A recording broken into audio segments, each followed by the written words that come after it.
விநாயகர் சதுர்த்தி பூரண கொழுக்கட்டை செய்ய தேவையான இன்க்ரீடியன்ட்ஸ்: 1 கப் ராகி மாவு எடுத்துக்கலாம்.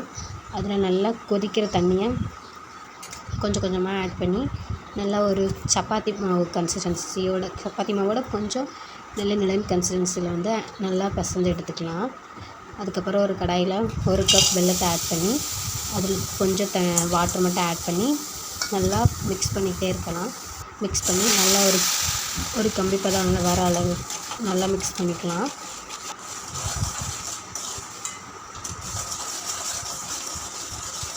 அதுக்கப்புறம் ஒரு பவுல் திருவன தேங்காய் ஆட் பண்ணிக்கிறேன். அதையும் நல்லா மிக்ஸ் பண்ணிக்கலாம். அதுக்கப்புறம் கொஞ்சம் சுக்கு, ஏலக்காய், பொட்டுக்கடலை அதையெல்லாம் உங்களுக்கு தேவையான அளவு ஆட் பண்ணி நல்லா ஒரு கட்டியான கன்சிஸ்டன்சி வர வரைக்கும் கிண்டிக்கிட்டே இருக்கலாம்.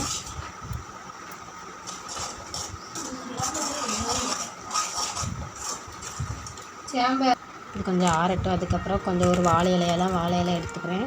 அதை நல்லா கட் பண்ணி எடுத்துக்கலாம். குட்டியாக கட் பண்ணிவிட்டு உள்ளே நம்மளுக்கு நம்ம அந்த மாவை ஆட் பண்ணிவிட்டு மாவை வச்சுட்டு அதுக்குள்ளே பூரணத்தை உள்ளே ஸ்டஃப் பண்ணி மடக்கி வச்சுக்கலாம்.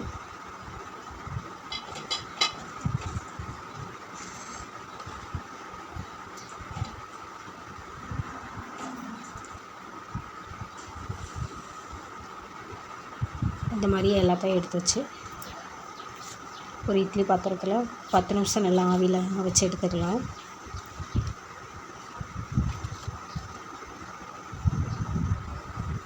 ரொம்ப ஜூஸியான கொழுக்கட்டை ரெடி.